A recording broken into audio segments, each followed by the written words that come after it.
I love the chance that I get if we're a little late or right at 5 o'clock Central Time. My apologies, but I love the chance that I get to book my friends on Wednesday Wine. And then when we're checking their audio and their video, I get to catch up because when you work in the business I work in news, you live in different time zones. Literally, if you work the morning shift, you don't see anyone in the evenings. If your friends work in the weekends, you won't see them. So people that you've known for 20 years, you spend months without seeing them. And this has given me the opportunity to reconnect. And it's given me the opportunity also to discover other angles to those people that maybe I just knew that they had a similar life because they were reporters, but couldn't go in depth with them. So welcome to Wednesday Wine. I'm Ana Belaval reporting. I'm Ana Belaval from my house in Chicago, Illinois. It's 5 p.m. somewhere, definitely here. I hope you have your wine ready. My wine is La Crema, which is what my husband gets me at Costco. Nothing fancy. As you know, we created this space. So in the middle of the week, we get to wine and complain and have fun and learn and so on. Because for me, it is so important that we vent together and that we as a community are kind to each other and understanding each other and let just each other be. Hi, Donna. Hi, Mary. Mary Bowenton is very excited because she loves my guest today, so like I do. Hi, Tim. Hi, Patty. Hi, everybody. It's so nice to see everybody here today. All right.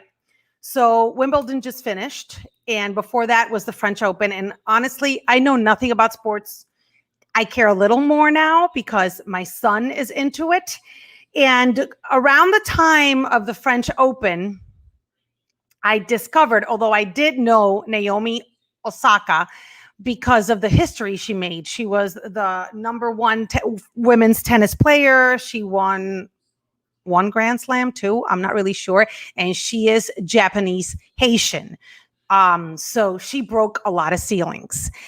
And that is fantastic. And that is wonderful. And I'm sure she's very proud of it. But the pressure got to her. Why? Because Naomi is an introvert, and Naomi didn't get into tennis to have to talk to 20 reporters at the same time, asking, as a reporter, I can say this, obnoxious, repetitive questions. And it was grinding on her nerves, and it was giving her panic attacks. And so, close to the French Open, she said, I'm going to go, but I am not going to take questions afterwards. I can't handle it. It gives me panic attacks. It exacerbates my anxiety, and I need to take care of my mental health. And that poor woman got so much crap, for lack of a better word, that as you can see here on this post, I'm going to take my banner off so you can see it better. She wrote a post and said, well, in lieu of all the attention I have gotten, I'm not even going to participate in the French Open. I am going to let you guys be. She would have had to pay thousands of dollars in fines because if you don't talk to the media, they fine you as a professional tennis player. And she said, I'm not going to do it. Have your French Open. Ciao. And I thought, oh my God, she ruined her career. Oh, poor woman. Now her anxiety is going to get worse. Well, God bless Generation Z who doesn't even care about the reaction that people had. It was overwhelming for her, but fast forward 2 months later, and her Barbie doll has sold out as soon as it was announced. Here's her entire statement. Her Barbie doll is sold out, and she was on the cover of Time magazine, and she wrote an editorial about how it's okay not to be okay. That's the Barbie doll that as soon as it came out, sold out. So Naomi has become the poster child, if you will, that we all needed to destigmatize and create a safe space to talk about mental health, to say, yes, I want to be a professional tennis player, but no, I don't need to exacerbate my anxiety because I need to answer questions. That's not what I signed up for, even though that's what she heard. And immediately I thought that I needed to discuss this with my friend and journalist and writer and advocate for mental health, Marcella Raymond, who so many Chicagoans adore because they've known her for decades now, just like me. Thanks. I'm so happy to be here. I have my wine in a plastic cup because I'm in a hotel in St. Louis. With her sister. She's not. I can't find any ice. We haven't. Oh my God, Robin Baumgarten would frown upon this, Marcella. I know. I'm frowning upon it too. You have the summer for yourself. Yeah, you know what? I just work weekend breaks now. So I'm just doing kind of what you do on the weekend mornings. And then I started my own PR business for several reasons we'll get into. But yeah, I'm just kind of like decompressing from a state of constant motion and constant, like this hamster wheel you're constantly on and you can't ever come up for breath. And so now I'm like, you know what? I'm just going to enjoy my life. I'm going to take all the invitations I get. I'm going to go. Yeah, I'll go see you. I'm in St. Louis for my sister. I'm like, yeah, I'll go see you. We'll stay at a hotel. It's a pool, rooftop deck. I'm like, this will be awesome. So I'm trying to find balance. And it's taken me probably almost my whole life. I was going to say, because we'll get into this a little later, but I remember the first time you decided to deal with your mental health and it just did not work because of so many reasons and because of the way we grew up. Those things that maybe this generation, like financial instability, consider normal. You and I, because you had a child, because you were a single mother, they're too much for us to handle. But I want to get your reaction on Naomi and what you thought about what she announced and then her having to retrieve from the French Open and then now coming back even stronger. I applaud her. She is a role model for so many people. I mean, there's so much mental illness in this world. So many people are struggling with things, anxiety, depression, pain, all sorts of things. And so I think that for her to come out and say that, and then to get all the support she did, because maybe 10 years ago, she wouldn't have gotten that support. So I think she is bringing awareness to it, which is so vitally important. And people are starting to talk about it. And I applaud her because, she's there to play tennis. She's not there, although it's always tied to like sponsors and money and all that kind of stuff. She's not there to stress herself out even more by taking questions from reporters who continue to ask the same question, but they're just looking for a different answer. Right. So it's really, it's sometimes we ask just so that our news director hears our voice asking or so that we can edit in our question. Right, Marcella? It's not, we know someone else asked, but we need it for our own story. Right. You like put the mic in your face. So what do you think about this? Or, I mean, there have been times that I've like literally stopped a gaggle of reporters around a poor man who has just lost his family in a fire. And I'm like, okay, that's it. We're done. Go, leave. Just try to get him away from it because it's just, we're always there at people's worst moments. Yes. And this for Naomi was a horrible moment because for years she's been a tennis pro and she's probably always felt this. And so eventually, like, she's got to focus on her tennis. That's the most important thing to her instead of focusing on the media.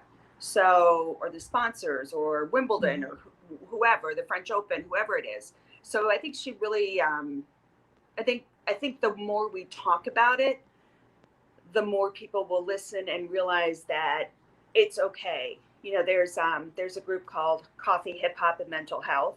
Yes. Yeah. So their hashtag is normalize therapy. And I think we are doing really well at getting rid of the stigma because I think a lot more people, especially people who are in the public eye and respected and things like that, who are saying, look, I have some things that are bothering me, that are hurting me, that are not, are difficult to deal with, but this is what I'm doing. Yeah. And I think that she comes from a generation, like I'm reading her statement and she talks about self-care and she Mhm. talks about these keywords that a lot of people like me in my mid 40s and you in your mid 50s are like, oh my God. And then we discover what it is and we're like, Yeah. that's it. You were completely right, young lady. Yeah. Yeah, that's what I'm saying. Like the whole system and how we look at things has to change. And it's going to take her generation too, and then people piling up on top of it to really get the message out that this is really important and then this is normal. This is not But Marcella, you did something similar to her because a few months ago, or maybe a year, because the pandemic has blurred, you came out and said that you were diagnosed with PTSD. You formally said it. Some of us knew it from working with you because you had told us. But you announced it to the public. What was the reaction from people? And how was that from you? Go ahead. It was 2 years ago in June, Mhm, and I felt like I needed to talk about it. I think mhm. not because it was about me, but I think a lot of people don't understand that journalists have a very difficult job, and the things that we see every single day, we can't just go home and be fine. We go home and uh, drink. You know, we party too much. We are I trying. just lost a friend to that. Yeah, we are trying to bury all of that and keep doing Mhm. our jobs. And so after I was diagnosed, like psychiatrist said, you can't cover, hard news anymore. And they were great. And so I was just covering like features and politics and things like that. But and I look back on it now and I'm like, God, I revealed so much about myself. Should I have done that much? Should I have Yeah. revealed that much? Like, I wasn't sleeping. I'd wake up in the middle of the night and something would be going on with me and I would just put it on Facebook. And I'm like, okay, my mom kept saying to me, maybe you should stop this a little bit. But I got feedback from people that were like, I feel the same way. I feel the same way. So I knew I wasn't alone, of course, which they weren't either, but sometimes people do feel alone. So I think it was really important to go public with it. And now I'm Yeah. kind of like, okay, I got it out. I'm feeling much better. It's been 2 years. So I'm just going to focus now on my own balance, and my own life and feeling fulfilled and getting back on track to whatever normal is, but at least feeling less stressed. I mean, you said I look so much less stressed. Which makes me kind of sad. Do you think the PTSD was directly connected to what you were covering and the hours you were covering it into? Yeah, I think that I had some trauma in my childhood. Hmm.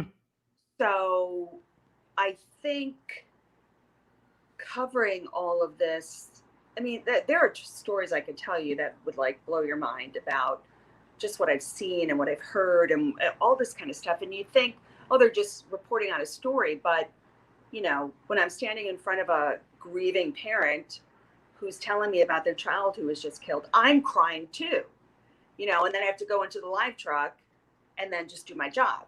So it was always, yeah. So I think that compounded it, but it was definitely, I've seen way too much. There's been way too much heartache in this city and in the Hmm. world. And I can't, like, I was starting to feel for everybody.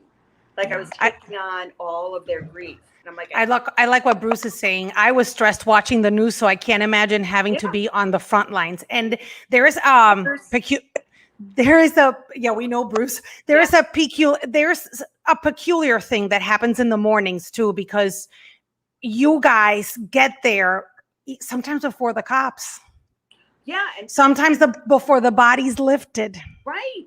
There's like When the the mother morning. shows up to see the body, I Oh remember my Nancy God. Lou. Do you remember Nancy Lou having? Yeah. Nancy got choked up. Yeah. Horrible. You guys have seen the Yeah. cops coming in to bring out the mattress of the child that was Yeah. murdered Oh, in a yeah. house. That's a thing. It's like you have that. It's like a compounded PTSD is what I have. So it's not just one incident. It's hundreds. over my whole life, or 32 years in news. In You know, news. it just, after a while, you're like, it took me so long to realize I can't do this anymore. Yeah. Because I think I was good at my job. I loved the adrenaline rush. I Yeah. loved not being, not sitting in a office all day. I loved news and I loved my job. And then it just kind of tore me down, And I think another phenomenon that hopefully has changed, or another tradition in news, was that, and it probably happens in other fields, if you're good at it, they're going to keep you there doing the Yeah. same thing forever. And And I think, what news organizations and police departments and fire departments, and they have to understand the emotional trauma that you go through when you're doing this. And if you've never been out in the field with us, if you've never been, followed a cop around or a firefighter, you're not going to get the understanding completely. So it's like, I'll look sometimes at who's covering what, during the week, and I'm like, oh my God, this reporter has had 3 murders this week. I'll reach out and I'm like, are you doing okay? Yep. Because like, I know that feeling. And Glenn Marshall, our young reporter, the moment he arrived here, he hasn't stopped covering murders. Yep. And unfortunately, it says awful things about our city. But our joke around town is we want to bring Glenn Marshall to an around town. Like, what do you like, my love? So I can give it to you. Because, it gets to a point that, like you said, you got to check in on them. I've checked in on, I remember Tanya Francisco, I've checked in on, like, hey, you've done this for 4 days. Yeah. I mean, and she's like, I'm exhausted. Yeah, we got to check on each other. And before, we weren't, because we were competing with each other. And thankfully, things have changed. And the other day, when they were covering the Surfside building, I saw people on social media like saying, wow, that reporter covered really well, and she got all choked up. When you and I were going into journalism school and we started this career, we would have gotten fired if we would have cried at a story. Oh, it was all about being tough, I've been like a pit bull my whole life. Yes, you have. I have. And, that was part of the nature of the business too. Like, you got to get the story, you got to do this. And I think after a while, like the Mercy Hospital shooting where that police officer So I had talked to the family of the doctor who was killed. And it was like, get on the air, get on the air, get on the air. So I did. I sat in the truck. I got it on the air. We were on deadline.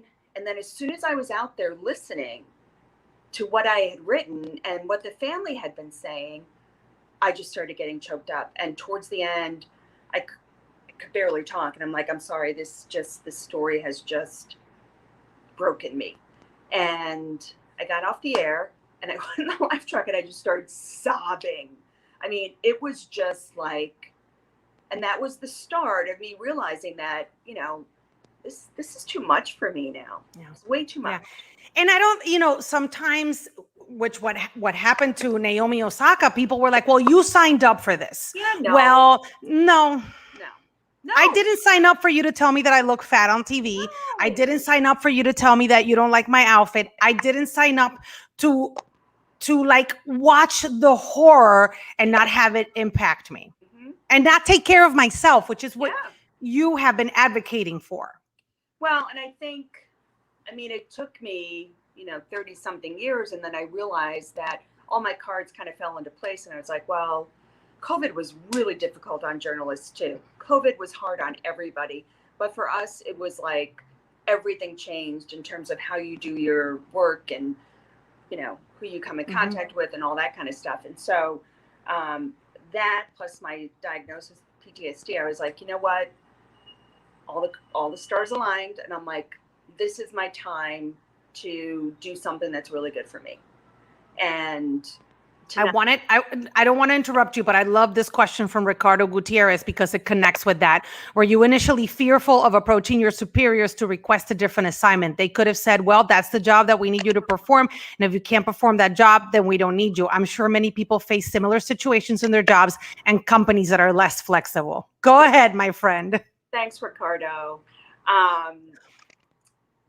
You know what? At WGN, I never really felt that. When I was diagnosed with PTSD and I couldn't cover crime anymore, they were very good. They were very, very good to me, and they still are good to me.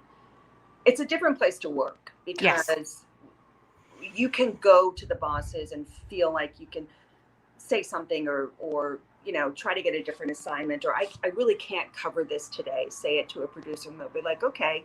But a lot of times we don't do that because we feel weak, or we feel like they're going to think we can't do our jobs. Or we think the girl who's 25 who wants our job is going to do it better than us. And you know what? God bless her. But God bless her. She's going to take be in my it. position one day. And I check on the young ones too. Yeah. I'm like, yep. Are you okay? I've seen you covering this, and it's that compilation and that compounding of trauma that maybe it doesn't get to you in the beginning, but eventually it does.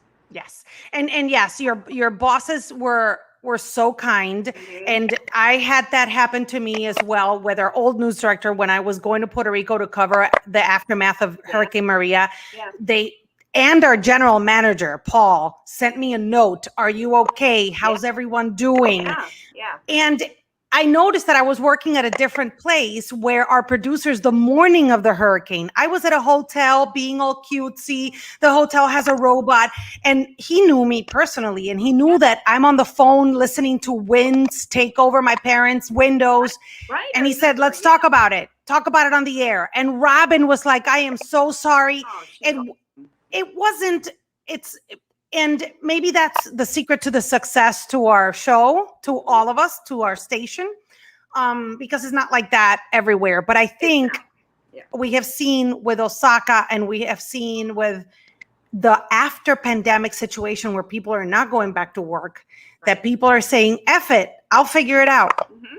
And I think people are more, because there have been high profile people like Naomi, I think people are more apt to maybe speak up for themselves. Yeah. It's like normalize it. Normalize therapy. I don't know the figure right now, but I mean, I bet half this country is seeing a therapist or on some sort of medication. And the other half should. Yeah. And there are people who say, oh, that's terrible, you shouldn't do it. My thing is, if it makes me feel better, why not? And it makes me function better, and I'm not abusing anything, then you know what? I'm going to do it, because I can't struggle my entire life. No. It's not a way to live. No. And horrible. No. And when it comes to work, a lot of us are expendable. Mm-hmm. And there are other generations that can do it. And like you said, good for them. It's good that they're getting to do it. And hopefully they'll do it in a way a lot better than we did, which is being mindful of what they need and when they need to stop. Mm-hmm. Yeah, absolutely. I mean, the boy in Crystal Lake, AJ Friend, who was killed by his parents, that was like my last straw. I was like, I can't do it anymore. And every time I would see something sad I was a news junkie, and I would be like, it was just affecting me so personally that, like, it is time for me to go. And it took me, like I said, a long time to realize that and to actually do it. But thankfully you're healthy and you have time, yeah. And you can make up for that lost time, and, things happen for a reason. And I think, as we said earlier, that first time that you tried wasn't going to work. Your son was young. You were paying for his education. Yeah. It wasn't organized the way you needed it to be. No. And, being a single parent was very difficult too, because I didn't, as he got older too, I couldn't put him to bed at 7:00 and then go to sleep. So, plus I had the stress of the job, and I was sleep deprived, and, he was little, and I look back and I'm like, oh, I wish I wouldn't, I wish I would have done this different, which I'm sure a lot of parents do. Yeah. But I asked him one day, I'm like, have I scarred you? Is there anything in, your childhood you want to talk to me about? He's like, no, you're fine, Mom. So I'm like, okay. Whew. But yeah, it affects every single part of your life. And also, you want to have a life. You want to go out. Oh, yeah. You want to date. Yeah. You want to see your friends. Mm-hmm. And now I do. Now you do. That makes me so happy. I do. It's awesome. Weren't we supposed to get together like a few months ago? And maybe I didn't invite you. No, I'm sorry. I was going to say, not me. You invited Robin. You invited Robin. And it was Lourdes. And it was like, it's hard to get together, especially when you have young kids, and mine is, in college. So it's like, okay, now's my time. And you have raised an outstanding son. Outstanding. Polite, smart, well-spoken. I mean, at every chapter of his life, you've been there for him. You've done the best you could for him. And he knows that. And that's why you haven't scarred him, because you always come from a place of love with Caleb, and honesty. And that kid knows you inside out, and you know him inside out. And what if he slept in your bed until he was 8? Right. I don't care.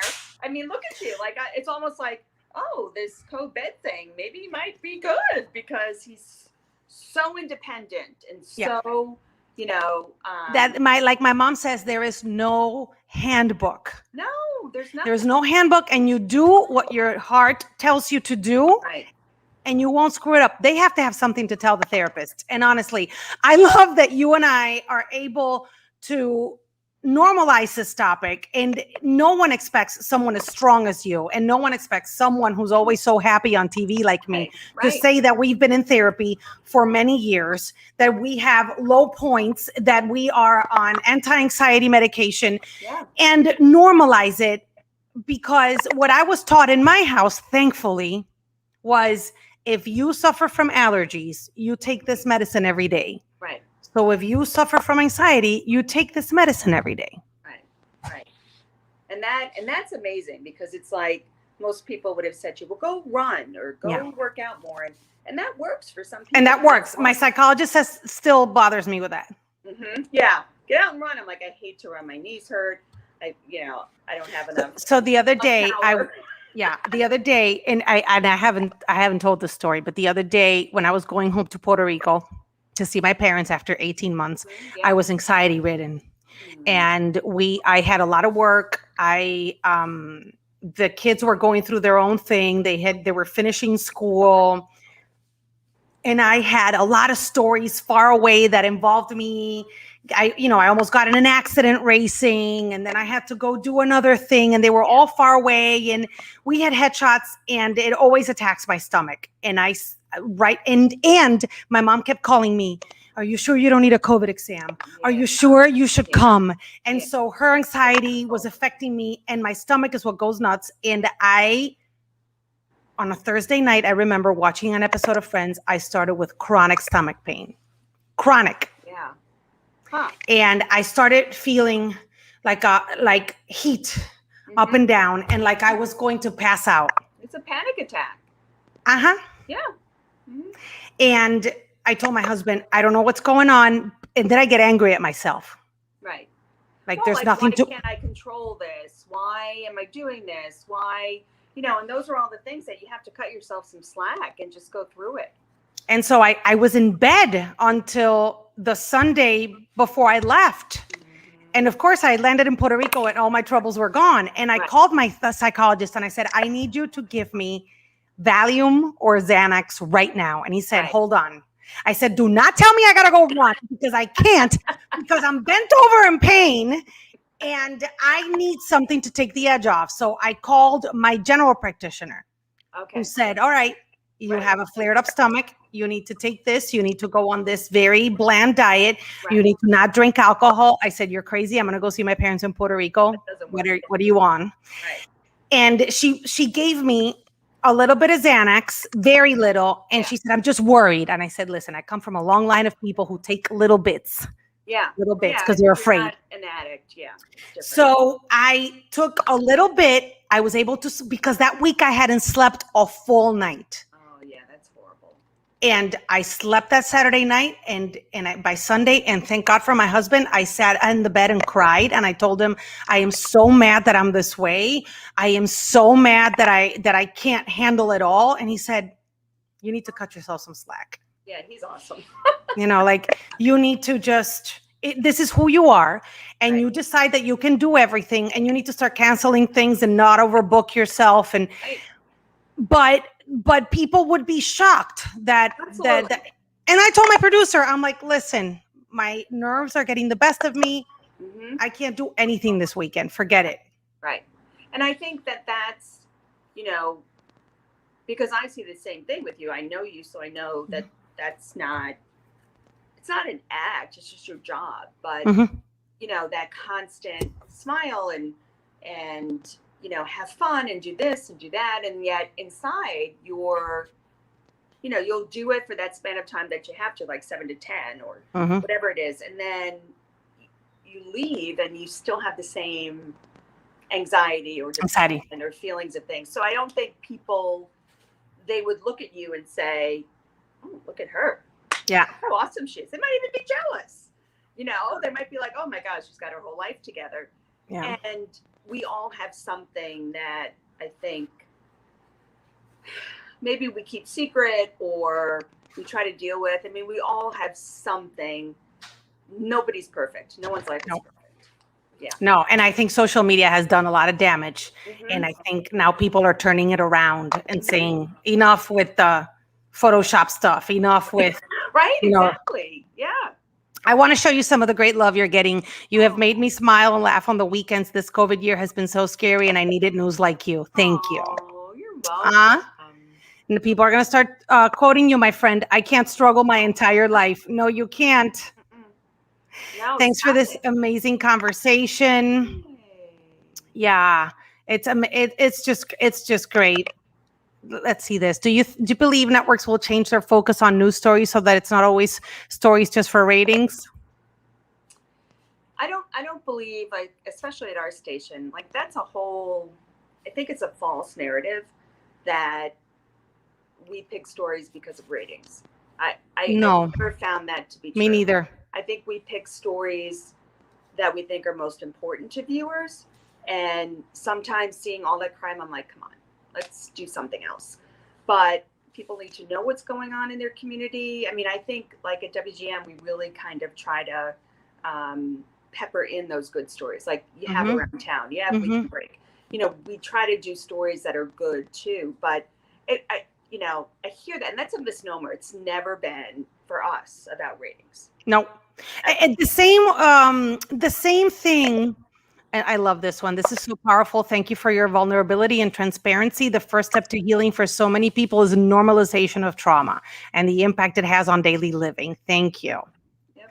So I can tell you, and you too, because you've worked in the same newsroom that I have for years now, that when everyone was saying the media was biased and that we had an agenda, I was like, I have never Never worked seen in a that. newsroom Nope. where we sit there and say, how are we going to slant this? Right. How are we going to make it liberal or conservative? How are No. we Or, want to know? you know, But 5 shootings in a row is going to make people watch. I mean, no, there's, you know how many shootings are in this city and we don't cover them? You know, it's like, but when a 2-year-old gets shot, I mean, you know, that's different. I mean, that's different. That's, you should that's cover. critical, and you should know about it, Yes. because especially if you don't live in the area where this happened, you're desensitized, right? Yep. And then maybe that sparks somebody to do something Right. in a private level. When the authorities can't do enough, we're there to let you know, hey, Mhm. we need help because Yeah. they're destroying the city. Well, and that's what we do too, is then we go in after and we try to talk to people, and then, you know, maybe we can make it into a bigger story of, you know, we do these cover stories and sweeps pieces, and it's like, Mhm. how are these neighbors coping? You know, like Yeah. What can the city do to make it better? What can organizations do to make it better? I mean, the Black community they don't get the mental health, I think, that they need. There's a stigma still in the community. And they are under fire every single day Yeah. in many of these neighborhoods. So Yeah. That's why I think it was great that they announced that mental health professionals will be taking some of those calls that the police yes, we're not being able, we're having to deal with, because they're trained, especially with people who are having mental breakdowns, yes, and their families call. My schizophrenic son is out there with a machete. Those kinds of things that the cops may be trained to see as a threat, as violent. A mental health professional can see it as, we need to stabilize him. Right. Yeah, I think they do crisis intervention. They're really starting to try to address that in the police department, but things take a while. They do, and it's there's funding, there's paperwork, there's bureaucracy. It's not as easy, and also the first step is to demystify and take the stigma off of it, normalize it, and then make it accessible to people. Yeah. And there are even apps that are free for this. Well, and that's the thing. It's like you close down all the mental health centers in the city, everywhere. How are people going to get help? They don't, maybe they don't have insurance, or it's too expensive to go to a therapist, or they can't afford a psychiatrist, or any of those kinds of things. It's like to have a better community, to have a better city, to have a more productive, if you want to think of it like that, people have to have those resources available to them. Yeah. And I know that you're going to do some great things in your new journey, especially on this topic. I appreciate that you are so honest and so kind to spend some time with me, take it away from your sister, from the rooftop pool, and drink some warm wine. And I'm bringing my wine with me. And take some for your sis. Love you. Thank you so much. Thank you so much for having me. Thanks, everybody, for watching. No problem. That is our Marcella Raymond, Chicago's very own, born and raised here, has dedicated most of her life to make this city better with her reporting, with her advocacy, and just an all-around great person who I know is going to do fantastic things to have more conversations like these. And you can find her on Instagram and Facebook. She's still Marcella Raymond WG, and on Facebook, because she's still a part of our team in the weekends, and on social media, on Instagram, she is Marcella Raymond 9, if I'm not mistaken. I'll double check, but that would be the Marcella Raymond you're looking for. I follow her. Hold on. I'm going to look her up here for you. And so listen, Marcella Raymond WG and 9. That is her Instagram. If you want to follow her, I'm going to force her to start posting and keep the conversation going. Guys, if you are watching us after our live portion, leave your comments there. I love to read you after the fact. Thanks for joining us, and we will see you next Wednesday. Have a wonderful rest of your week, everybody. Bye-bye.